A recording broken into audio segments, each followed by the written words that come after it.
حضرت ابن عباس حضرت کعب بن احبار رحمت اللہ علیہ سے نقل کرتے ہیں کہ انہوں نے بتایا کہ بنی اسرائیل میں ایک صدیق اول درجے کا ولی تھا جو عبادت میں منفرد مقام رکھتا تھا۔ یہ ایک عرصہ تک اپنی خانقاہ میں عبادت کرتا رہا۔ اس کے پاس روزانہ صبح و شام بادشاہ وقت حاضری دیتا تھا اور اس سے پوچھا کرتا تھا کہ آپ کی کوئی ضرورت ہے تو وہ جواب دیتا، اللہ میری ضرورتوں کو خوب جانتا ہے۔ اللہ تعالیٰ نے اس عابد کی خانقاہ پر انگور کی ایک بیل اگا دی تھی جو ہر روز ایک انگور اٹھاتی یعنی ایک انگور لگاتی تھی۔ جب اس عابد کو پیاس لگتی تو وہ اپنا ہاتھ آگے بڑھاتا تو پانی ابل پڑتا اور یہ اس پانی کو پی کر پیاس بجھا لیتا تھا۔ اس طرح ایک طویل عرصہ گزر گیا۔ ایک مرتبہ اس عابد کے پاس مغرب کے وقت ایک عورت گزری جو نہایت حسین و جمیل تھی۔ اس عورت نے پکار کر کہا، اے اللہ کے بندے، تو اس بزرگ نے لبیک کہا۔ یہ سن کر عورت کہنے لگی، کیا تمہیں تمہارا رب دیکھ رہا ہے؟ اس نے فرمایا کہ وہ اللہ ایک ہے، قہار ہے، حی قیوم ہے، دلوں کے اسرار سے واقف ہے اور جو قبروں میں ہے ان کا اٹھانے والا ہے۔ عورت یہ سن کر کہنے لگی، مجھ سے میرا شوہر دور ہے، اس لیے مجھے ایک رات کے لیے اپنی خانقاہ میں جگہ دے دو۔ بزرگ نے سن کر اس عورت سے کہا، اوپر جاؤ۔ وہ عورت اوپر چڑھ گئی اور اس بزرگ کی خانقاہ پر پہنچ گئی۔ وہاں پہنچنے کے ساتھ ہی اس عورت نے اپنے جسم سے سارے کپڑے اتار پھینکے اور ننگی کڑی ہو گئی اور اس عابد کے سامنے اپنا بدن ظاہر کر دیا۔ یہ منظر دیکھ کر اس بزرگ نے اپنی آنکھیں بند کر لی اور فرمایا، تو تباہ ہو جائے، اپنے آپ کو ڈانپ لے۔ یہ سن کر عورت نے جواب دیا، تیرا کیا جاتا ہے، اگر تو آج رات مجھ سے فائدہ اٹھا لے۔ تو بزرگ نے سن کر اپنے نفس سے مخاطب ہو کر کہا، اے نفس تو کیا کہتا ہے؟ نفس کہنے لگا، اللہ کی قسم میں تو فائدہ اٹھاؤں گا۔ یہ سن کے بزرگ نفس سے مخاطب ہو کر کہنے لگا، تو تباہ ہو جائے، کیا تو گندک کے دوزخ کے کپڑے مانگتا ہے، آگ کے پاٹ مانگتا ہے، میری عرصے کی عبادت کو ضائع کرنا چاہتا ہے؟ پھر کہنے لگا، ہر زانی کی بخشش نہیں ہے اور اس کا عذاب مٹنے کو نہیں۔ میں ڈرتا ہوں کہ اللہ تعالیٰ تجھ پر ایسا ناراض ہو کہ پھر کبھی راضی نہ ہو۔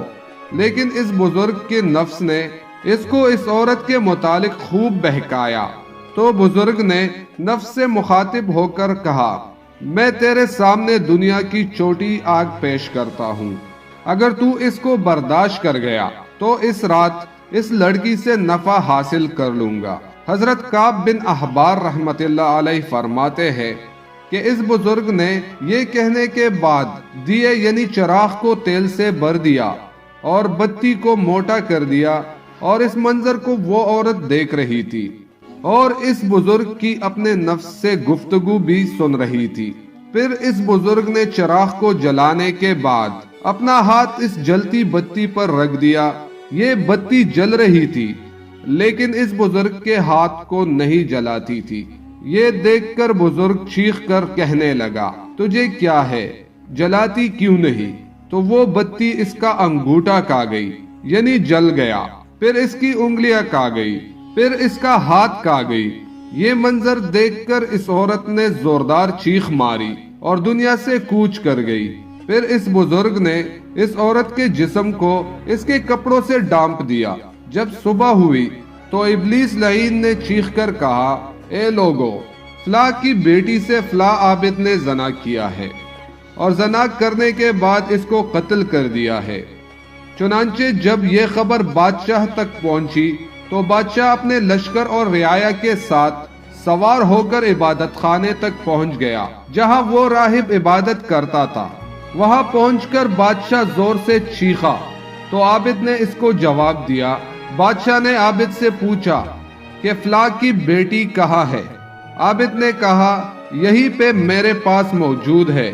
بادشاہ یہ سن کر عابد سے کہنے لگا، اس کو کہو کہ وہ میرے پاس آئے۔ بزرگ نے کہا وہ مر چکی ہے۔ یہ سن کر بادشاہ کہنے لگا چونکہ وہ زنا کے لیے رضامند نہیں تھی، حتیٰ کہ تو نے ایک جان کو قتل کر دیا جس کو اللہ تعالیٰ نے حرام قرار دیا ہے۔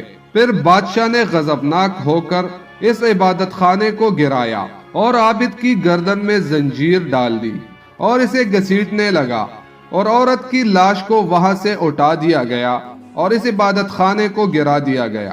اس وقت کے لوگوں کا دستور تھا کہ زانی کو آرے کے ساتھ چیر دیا کرتے تھے۔ عابد کا ہاتھ جو رات کے واقعے میں جل گیا تھا، اسے عابد نے ہاتھ کے آستین میں چھپایا ہوا تھا، اور وہ عابد واقعے کی حقیقت کسی کو نہیں بتا رہا تھا۔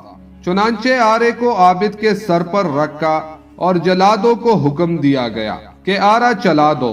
چنانچہ حکم ملتے ہی جلادوں نے تعمیل کی اور آرا چلا دیا۔ جب آرا عابد کے دماغ تک پہنچا تو اس کی آہ نکل گئی، تو اللہ تعالیٰ نے حضرت جبرائیل علیہ السلام کی طرف وحی نازل فرمائی کہ اس کو کہو کچھ نہ بولو، میں تیرا صبر دیکھنا چاہتا ہوں۔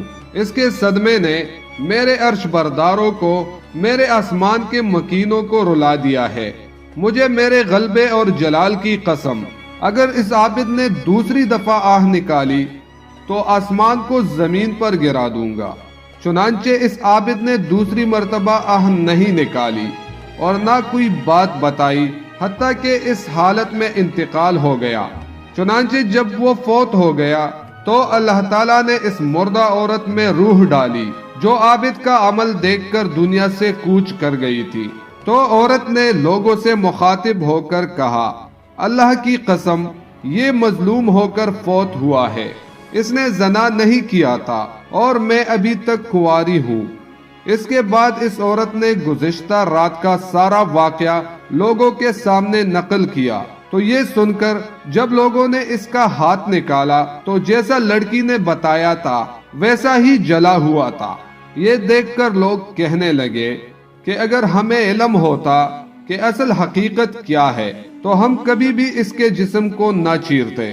عابد دو ٹکڑے ہو کر زمین پر گر پڑا اور لڑکی بھی جیسے پہلے مردہ تھی ویسے ہی ہو گئی۔ پھر ان دونوں کو دفنانے کے لیے قبریں کھودی گئی تو اس میں کستوری، عنبر اور کافور کی خوشبو مہک رہی تھی، اور پھر ان کا جنازہ پڑھنے کے لیے ان کی میتوں کو لایا گیا تو ان کو آسمان سے کسی نے منا دی، صبر کرو یہاں تک کہ فرشتے ان کا جنازہ پڑھ لے۔ اس کے بعد لوگوں نے ان کا جنازہ پڑھا اور دفن کر دیا۔ پھر اللہ تعالیٰ نے ان کی قبر پر چمبیلی کو اگا دیا، اور لوگوں نے ان کی قبر پر تختہ دیکھا جس پر لکھا ہوا تھا کہ شروع اللہ کے نام سے جو بڑا مہربان اور رحم کرنے والا ہے۔ اللہ عز و جل کی طرف سے اپنے بندے اور اپنے ولی دوست کی طرف سے میں نے اپنے عرش کے نیچے ایک ممبر لگایا اور اپنے فرشتوں کو گواہ بنایا کہ میں نے جنت الفردوس کے 50,000 عورتوں سے اس ولی کا نکاح کیا، اور میں اپنے فرما برداروں اور مقربین کو ایسے ہی انعام و اکرام سے نوازتا ہوں۔ سبحان اللہ، اس واقعے کو پڑھ کر ایمان تازہ ہو جاتا ہے کہ اللہ تعالیٰ نے اپنے بندوں پر کتنا انعام فرمایا ہے کہ جو اس کی اتباع کرتا ہے اس کے لیے کامیابیاں ہی کامیابیاں ہے۔ اللہ کے اس ولی نے دنیا میں اللہ تعالیٰ کی خاطر اپنے نفس کی اتباع نہیں کی، جس کی وجہ سے وہ رب کا مقرب بن گیا۔ اللہ تعالیٰ اسی طرح تمام مسلمانوں کو نفس کی غلامی سے بچائے۔